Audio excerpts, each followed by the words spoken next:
नमस्कार शेतकरी मित्रांनो, महाडीबीटीमध्ये बी बियाणे खत औषध त्याच्यासाठी अर्ज सुरू झालेले आणि सगळे शेतकरी काय करताय माहिती आहे का? बरेच जण आता प्रश्न विचारतात की सर याची कुठं ऑफिशियल अपडेट आहे का तुमच्याकडे? तर ऑफिशियल अपडेट असेल तर आम्हाला द्या. तर काय माहिती का, तुमचे कृषी अधिकारी जे कोणी असतील मित्रांनो तुमच्या गावासाठी नेमलेले किंवा जे मंडळासाठी नेमलेले असतील त्याला तुम्ही काय करा, विचारून घ्या किंवा सर खरीप हंगामासाठी बी बियाण्याचे अर्ज चालू झालेले का. परंतु इथं काय माहिती का, बरेच जणांना असं वाटतं की ऑफिशियल अपडेट नसल्यामुळे हे काय म्हणूनच सांगते काय, बरेच जणांना अशी शंका कुशंका असते. परंतु काय माहिती का, महाडीबीटीमध्ये जे हे असते मित्रांनो अर्ज, महाडीबीटीमध्ये जे पण अर्ज असेल, जेवढे फॉर्म असतील मित्रांनो ते तुम्ही कधीही करू शकता. असं नाही की हंगामानुसारच करू शकता. महाडीबीटीमध्ये सगळे फॉर्म तुम्ही तुमच्या हिशोबाने भरू शकता कधीही पण. परंतु त्याचं काय असतं माहिती आहे का, त्याचा ड्रॉ होत असतो. आणि आता त्यांनी काय केलेलं माहिती आहे का, ड्रॉ नसताना तिथे काय केलं, प्रथम येणाऱ्यास प्रथम प्राधान्य केलेले. त्या गोष्टीमुळे तुम्ही केव्हा जरी अगोदर फॉर्म भरून ठेवला तर ज्यावेळेस तुमचं ते ड्रॉ लागणार असेल, ज्यावेळेस ते होणार त्याची लॉटरी वगैरे ते काढणार, त्या टायमाला जे प्रथम येणार आहे त्याला काय करणार, त्याचा नंबर लागणार. त्यामुळे तुम्ही अगोदर अर्ज भरून ठेवला तरी काय हरकत नाही. आणि याची जी ते लास्ट तारीख आहे बी बियाण्यासाठी, तर मित्रांनो त्याची 15 मे पर्यंत लास्ट तारीख आहे. तुम्ही अर्ज करून ठेवा. आणि त्याच्यामध्ये बरेच जण असे असतील किंवा जुने शेतकरी, आता जुन्या शेतकऱ्याचा काय प्रॉब्लेम आहे का, सगळ्यात मोठा की जुने शेतकरी म्हणते किंवा सर आम्ही 2 वर्ष झाले अर्ज भरला होता किंवा मागच्या वर्षी भरला होता, आमचा नंबर लागला नाही, तर मग आम्ही दुसरा अर्ज करावा का, तेव्हा अर्ज तिथंच राहू द्यावा. तर तुम्हाला सांगायचं उदाहरण म्हणजे काय माहिती आहे का, इथं काय दिलेलं ते सांगितलेलं प्रथम येणाऱ्यास प्रथम प्राधान्य.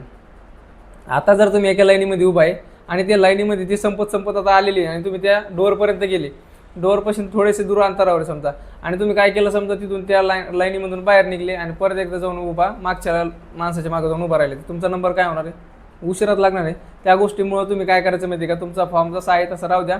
तुम्ही त्या लाईनिंगमध्ये आहे, होऊ शकतं ह्या वर्षी नंबर येऊ शकतो किंवा पुढच्या वर्षी पण येऊ शकतो, तसं सांगता येत नाही मित्रांनो, कारण इथं काही फिक्स नसते किंवा तुमचाच नंबर येईल म्हणून. त्या गोष्टीमुळे काय करायचं माहिती आहे का, आपण अर्ज केलेला असला तर तसाच अर्ज ठेवायचा. आणि त्याच्यानंतर आता बरेच जण म्हणतील कारण लॉटरी लागल्याच्या नंतर एखादा औषधं कुठं वगैरे भेटते, तर काय असतं माहिती आहे का, त्या कृषी अधिकारी लोक तुम्हाला अपडेट देत असते. तुमच्या जवळच्या एखाद्या सेंटरवर काय करते माहिती आहे का, कोणतं पण एखादं कृषीचं ते अधिकृत धान्य दुकान असेल तर तिथे काय करते, तिथं बियाणं ठेवून देत असते आणि तुम्हाला ते तिथून जाऊन घ्यायचं असतं. तिथं आधार कार्ड आहे तुमचं, त्याच्यानंतर ते फॉर्म भरल्याची त्याची प्रिंट नेऊन तिथे जमा करायची आणि त्याच्यानंतर आपलं बियाणं घेऊन यायचं. आता 1 हेक्टरसाठी सोयाबीनचं बियाणं किती भेटतं, याला 75 किलो भेटतं मित्रांनो. तर बाजार भाव जर बघितला तुम्ही तर तुम्हाला बाजार भाव हा खूप असतो मित्रांनो. आणि ह्या टायमाला जर तुम्हाला 1 हेक्टरला 75 किलो बियाणं दिलं मित्रांनो तर सगळ्यात मोठी मदत होती.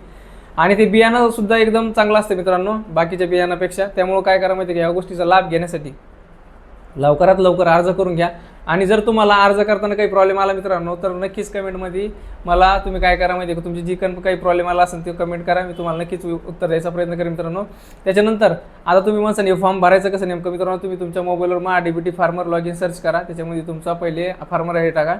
त्याच्यानंतर तुम्हाला काय होईल माहिती आहे का, OTP येईल, OTP आल्याला तिथं सबमिट करा. सबमिट केल्याच्या नंतर अर्ज करण्यासाठी काय करायचं माहिती आहे का, तुम्हाला त्या सेक्शनवर जायचं आहे. तिथं गेल्याच्यानंतर बी बियाण्यासाठी स्पेशल एक तुम्हाला टॅब दिसेल, त्याच्यावर क्लिक करायचं आहे. तिथं गेल्याच्यानंतर तुमचं शिवार वगैरे निवडायचं आहे. आता याच्यामध्ये तुम्हाला 2-3 जर शिवार असले मित्रांनो तर यांनी काय केलेलं माहिती आहे की 1 हेक्टरचीच मर्यादा ठेवलेली प्रत्येक शेतकऱ्याला. 1 हेक्टरची मर्यादा असल्यामुळं काय करायचं, जे तुमचं 1 हेक्टर क्षेत्र आहे त्याच्यावर अर्ज करू शकतो तुम्ही. त्याच्यापेक्षा शिल्लक जर क्षेत्र असेल तर ते घेत नाही. त्या ओके 1 हेक्टर निवडल्याच्या नंतर काय करायचं, तिथं खाली टाकल्याच्या नंतर सबमिट करा. सबमिट केल्याच्या नंतर काय करावं लागतं, डबल एक तुम्हाला जतन करावं जावं लागतं. अर्ज जतन करा, तिथं जा, त्याच्यावर क्लिक करा, पावर क्लिक करा. त्याचे क्लिक केल्याच्यानंतर नेक्स्ट डॉटवरती काय होते त्याची संमती क्लिक करा, ते बॉक्स असतो छोटासा, त्यावर क्लिक केल्याच्यानंतर नेक्स्ट केलं, पेमेंट भरावं लागतं. पेमेंट तुमचं 23 रुपये 60 पैसे चलन कटन मित्रांनो. तेच चलन कटल्याच्या नंतर मग तुमचा फॉर्म काय होतो, सक्सेसफुली सबमिट होतो. तुम्हाला मेसेज यायला पाहिजे. कधी काय होतं 23 रुपये कटते पण ती कंटिन्यू प्रोसेस करायची राहते सर्वरच्या इश्यूमुळं. ती जर तुमची पावती निघली नाही मित्रांनो, तुमचा अर्ज भरला गेला नाही. तुम्हाला सक्सेसफुली सबमिटचा पण आला पाहिजे आणि पेमेंटचा दोन्ही मेसेज आले पाहिजे.